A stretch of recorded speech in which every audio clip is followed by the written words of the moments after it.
The NASCAR Cup Series race has officially concluded from Circuit of the Americas, and William Byron puts up a dominating clinic and gets his second victory of the 2024 season. What's going on, guys? It's Daniel, and welcome back to our video. I just got done watching NASCAR Cup Series race from Circuit America's Echo Park Automotive Grand Prix. We got quite a bit to talk about from this race. Let's go and talk about it. So for the green flag drop in today's race, Chris Buescher, Ryan Preece, and Timmy Hill would all have to go to the rear of the field. So at the start of the race, he had William Byron lead the field from the inside and Ty Gibbs on the outside. And Ty Gibbs went wide and lost a couple of positions. And William Byron was able to get a really solid run and was able to get to the race lead. Meanwhile, there was some contact back in the middle of the pack in turn number 11. Corey LaJoie went completely wide, had a bad corner, then goes across the racetrack and gets into Mark Truex Jr. and Bubba Wallace. Do not know what Corey LaJoie was doing there. That was completely stupid in my honest opinion. And unfortunately, here Mark Truex Jr. and Bubba Wallace's chances because they both had to come down pit road. Then there were some drivers that had issues on lap 2 at Harrison Burton who spun off some contact from Josh Berry. Then John Nemechek had a pass-through penalty for cutting turn number 4. And then eventually Ty Gibbs got past Tyler Reddick for second and moved up there. And then we started seeing green flag pit stops at lap number 11. Tyler Reddick, Justin Haley, Ryan Blaney, Joey Logano, Chris Buescher, Ryan Preece would all come down pit road, and Chase Briscoe served his pass-through for cutting turn number 4. Then the next lap, Denny Hamlin, AJ Allmendinger, Chase Elliott, Carson Hocevar, Kyle Busch, Kyle Larson, Shane Van Gisbergen, and Alex Bowman were the drivers that came down pit road.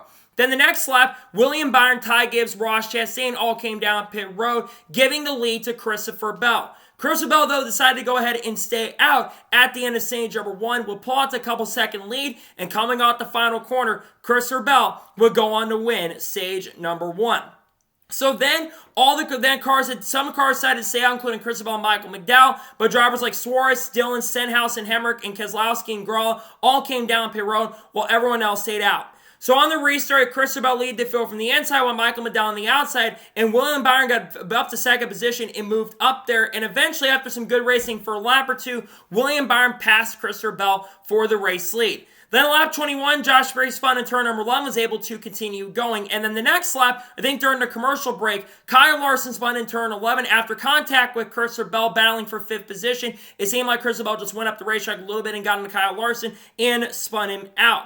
And then eventually Michael McDowell, he came down pit road that same lap as well. Then the next lap, Daniel Suarez and Christopher Bell came down pit road because Daniel Suarez also had a penalty for speeding on pit road. Then the next lap, SVG, Chris Buescher, Joey Logano, Austin came down pit road. Unfortunately, SVG would get a penalty for speeding entering pit road. Then the next lap, Kamui Kobayashi and Ricky Stenhouse Jr. had contact in turn number 8. Kamui just got wrecked by Ricky Stenhouse Jr. for whatever reason. Second time these two have issues because you go back to any road course last year where they had issues on the racetrack. It hurt Kamui's chances. Then we started seeing green flag pit stops again. Eric Jones, Harrison Burton, Kaz Gralla, Kamui Kobayashi came in. The next lap, Tyler Reddick, AJ Allmendinger, Alex Bowman, Kyle Busch, Chase Elliott, Justin Haley, Zane Smith all came in. And then the next lap, William Byron, Ty Gibbs all came down pit road, and Chastain did come in as well. And Denny Hamlin took the race lead by staying out. During this time, also Michael McDowell had a steering issue that would take him out of contention after a solid day. But it would not matter at the end as Denny Hamlin held off a hard-charging Ryan Blaney at the end of stage 2 and came off the corner and won the second stage. So then, under the caution, Denny Hamlin, Ryan Blaney, Mark Truex Jr., Todd Gillen, Ryan Preece, Brad Keselowski, the guys that had not pit, all came down pit road, while the rest leaders decided to stay out.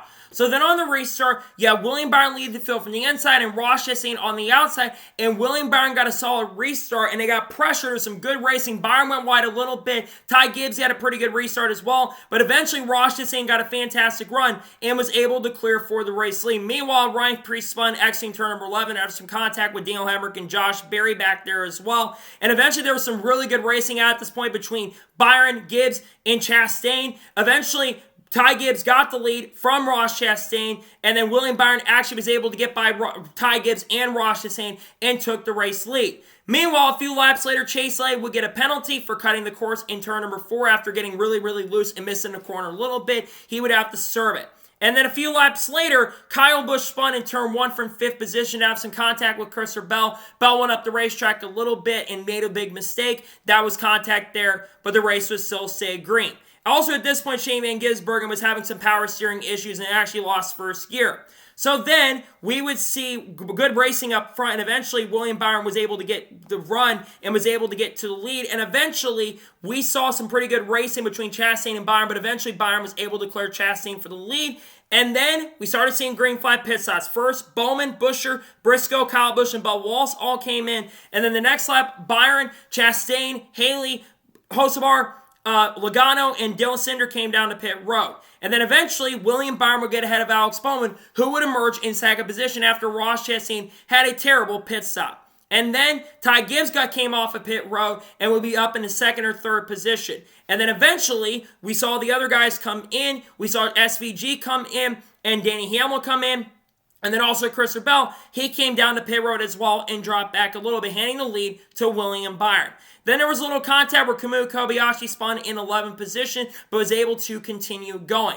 And then we saw some good racing with William Byron having the lead. But the emerging driver that was coming to the front was Christopher Bell. Christopher Bell had fresher tires and was moving up to the front really, really quickly and was running them down. And Christopher Bell was a second a lap faster. With about 7 laps to go, he got by Alex Bowman from third position in turn number 12. And then eventually, with 3 or 4 laps to go, Bell and Gibbs were battling side by side for the race lead. And Christopher Bell tried everything to get around him and eventually passed Ty Gibbs for second position. So at this point, it was either going to be William Byron or Christopher Bell going to victory. And Bell was gaining about a second a lap or even half a second a lap. But William Byron basically had about a 2-second lead on the last lap. Bell was doing everything he can to gain. He gained in the S's, was gaining a ton of ground, was gaining a ton of position, and he tried everything and cut the gap down to about a second or 0.6 a second, but it would not be enough. And coming off the final corner, William Byron puts up a dominating clinic and dominating performance and picks up his 12th career NASCAR Cup Series victory, his second win of the 2024 season, and his second career NASCAR Cup Series road course victory. William Byron put up a dominating clinic. He definitely had, for the most part, the fastest car all day. It was going to be really tough to beat this 24 car. We know how strong William Byron is at road course. He had a fantastic car all day long. Won the pole, so he won the race from the pole. He was extremely quick today, really, really fast, and picks up, the 4th win for the Chevrolets this season, if I'm not mistaken. So a big day for William Byron getting his 2nd win of the year, and is the first driver that 100% is guaranteed into the playoffs at this particular point. So congratulations to William Byron on getting his second win, of 2024. So now we're going to take a look at the race results and give my score and thoughts on today's race. So William Byron picks up the victory. Christopher Bell finished second. A fantastic rally for Christopher Bell. He almost got to Byron, had one more lap, he would have won. They pitted one lap a little too soon, but Bell made an incredible comeback and finished his second. Great day for Christopher Bell. Yes, he had issues of both the Kyles, but still a second place finish. Great day for Christopher Bell. Ty Gibbs finishes third. Again, another impressive performance for Ty Gibbs. He's had the pace and speed all year long. He's due to win a race. I'm telling you, that first win is coming relatively soon. Could happen next week at Richmond. He's really been good at that track historically. Great day for Ty Gibbs to get a very solid top 5 finish in third place. Great day for him. Alex Bowman finishes 4th. His best performance in a very long time. Ran top 5 all day long, was in second at one point, and unfortunately falls back a little bit at the end. Didn't have the pace at the end because they were trying to manage the field, but still a 4th place run is really great for Alex Bowman. Great top 5 run for him, and Tyler Reddick finishes 5th in the top 5. Reddick, I thought was going to be a major threat for the win. Never had the outright pace and speed throughout the entire day, but still a top 5 run is solid, all things considered. A good bounce back performance for him. AJ Allmendinger finishes 6th. Allmendinger had about a 6th-10th place car most of the day. Was actually catching Tyler Reddick near the end of the race a little bit. Did not get there though, but 6th place is still a good run, all things considered. Ross Chastain finished 7th. His car faded near the end of the race. He was really, really good in the beginning and one of the fastest cars and was in the top 5 majority of the day. Faded a little bit back to 7th, but 7th place is a solid run, all things considered. Chris Buescher finishes 8th. Pretty good day for Chris Buescher, who kind of emerged after starting in the back. Gets up to 8th. Solid run for him. Kyle Busch finishes 9th. A much-needed day for this A team who's been struggling a lot this year, especially the last couple of weeks. They didn't have any major issues on pit road, and they get a very solid top 10. Even after spinning at one point, they recover to get a 9th place finish. Great day for Kyle Busch. Gets another top 10 on a road course. And Mark Truex Jr., with the strategy he had, he finishes in 10th place. Really good recovery from Mark Truex Jr. A solid day for him. He's been slowly but surely having a good season so far. Good top 10 for Mark Truex Jr. Joey Logano finished 11th. Coming to weekend, I expected Logano to struggle, and he struggled in qualifying.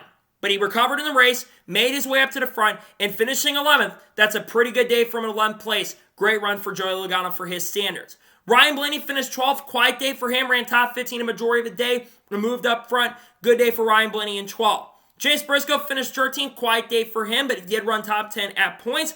Denny Hamlin finished 14th, was fast early, but the car was terrible on the long run. It was fading back near the end. He finishes in 14th. Bubba Wallace finishes 15th. I know he's probably going to be a little disappointed with that, but the fact that they came back from the issues they had early, they spun out twice in this race, and Bubba Wallace still gets a very solid top 15 finish. Great run for Bubba Wallace in 15th place on road courses. He needs to have good finishes because the last couple weeks have not gone good for him. He at least does get a top 15 at COTA. Chase Elliott finished 16th, a disappointing day for him. He did recover from that penalty he received just a little bit, and he was catching a couple guys in front of him near the end of the race. Unfortunately, just a little bit of a disappointing day at the end of the day. He was someone I thought was going to be a threat to win this afternoon. Never showed the outright speed. Got that penalty. He finishes 16th. Justin Elliott finished 17th. The finish does not reflect how good that car was. He had a top 15 car most of the day. I'm telling you, Ricker Racing is getting faster on a week-by-week basis, and they're starting to show top 10 and top 15 speed consistently. Really good day for Justin Elliott in 17th place. A standout performance for sure. Kyle Larson finishes 18th. Kyle Larson had a top 5 car early in the race. Unfortunately for Kyle Larson, he got spun out by Christopher Bell. It was really hard to get back up to the front, but still a top 20 is not that bad. But definitely Kyle Larson is going to be disappointed by that, especially since he already won earlier this weekend. Austin Inter finished 19th, was fast early, but got some damage and faded back. And Zane Smith finishes 20th. Hey, Zane Smith comes out with a top 20. Quiet day, ran top 20 majority of the event. Just seen to start showing a little more performance. Actually, was the highest finishing Spire driver for the first time this season. I think since Daytona maybe. So, solid day for Zane Smith in 20th. Shane Van Gisbergen finished 21st. SVG was running down Zane Smith near the end. Unfortunately, SVG, like I mentioned, he had a top 10 car, might have had a top 5 car early in the race, but unfortunately losing first gear cost him a chance and opportunity. But hey, he still does get a solid top 25 finish. All things considered, not a bad day for him, even with the issues, and manages a top 25 finish. Should have gotten a top 10 potentially today, but 21st is not that bad, all things considered. John Hunter Nemechek finished 22nd. Not a bad day for him. Carson Osbar finished 23rd. Ryan Preece finished 24th. Corey LaJoie finished 25th after a very disappointing day for him after qualifying well. Austin Dillon finished 26th. Again, just a disappointing day for the 3 team. They've been struggling all year in this season, and it doesn't get much better for him. Todd Gillen finished 27th. Kaz Grall finished 28th. Ricky Stenhouse Jr., who struggled a lot today, finished 29th. And Kamui Kobayashi, who I expect to be a little bit better today, just had a lot of issues, had some on-track run-ins in this race. Unfortunately, he finishes in 30th. Disappointing day for him. We'll see that 50 car at some point. Who knows who'll get behind the wheel. Maybe we'll get out of, who knows at this point, we'll get like Carl Edwards out of retirement or Kurt Busch comes out of retirement. Who knows at this point. Harrison Burton finished 31st, another disappointing day for the 21 driver. Daniel Swartz was in 32nd. He ran top 15 early, but they had some issues throughout this race that cost him a shot at a really good run. Eric Jones, a really disappointing day for him. He finished 33rd. Brad Keselowski with a abysmal performance after a great run last week at Bristol. He finished 34th. Noah Gragson finishes in 35th. Josh Berry finished 36th. Timmy Hill finished 37th. Daniel Hemrick finishes 38th. And finishing last in 39th place is Michael McDowell, the only car that failed to finish this race. So now, let's talk about the overall race as a whole, and I'll give my score and thoughts on today's race. I was a lot more excited going into this race because COTA, in my opinion, the previous 3 years, I know the 2021 was a little bit of a crazy, chaotic shit show, but I thought the race was really good in 21. Before that, 2022 had an absolute banger, and 2023 was pretty good, but the finish kind of ruined it. This was definitely the worst race that COTA's had for Cup. It wasn't awful, there was good strategy, and you definitely couldn't pass. It wasn't absolutely impossible to pass, but it was definitely hard to pass for sure. But there was some good racing at portions of this event for sure, but it doesn't really kind of salvage some of the iffy points of this race for me. I thought it was okay, it wasn't great. My score of today's NASCAR Cup Series race at COTA is probably going to be, honestly, a 6 point. I'm going to give this race a 7 out of 10. It did have good moments and some good racing for sure, but it wasn't absolutely great by any stretch of imagination. I would say right now this probably is my least favorite race of 2024, because I know people are going to say Phoenix is still the worst race of the year, but at least for Phoenix, there was some good racing at points and some fun moments of the race for sure. My score of today's race is a 7 out of 10. So, that is good for today's NASCAR Cup Series race view from Circuit of the Americas. I want to thank you guys for watching. Please subscribe to the channel, notifications on, so if I win a video, it does go live on my channel. Follow me on Twitter, Facebook, and Instagram, and support on Patreon as well. Links description below that, and comment your thoughts below on today's race. What are your thoughts on today's race? Let me know below. Let me know your score in the comments below, and congratulate William Byron on picking up the victory. There's probably going to be an SVG video once again dropping on the channel talking about his performance at Circuit of the Americas today. There's also going to be some news videos dropping tomorrow as well. There's going to be entry list videos for Richmond coming out as well. Overall, got a ton of great content dropping over the course of the next couple weeks that I cannot wait for you guys to check out. So anyways, like I said, I want to thank you guys for watching today's episode, and I'll see you guys next time for more awesome NASCAR content and other motorsports content on the channel like this. Take care, everybody.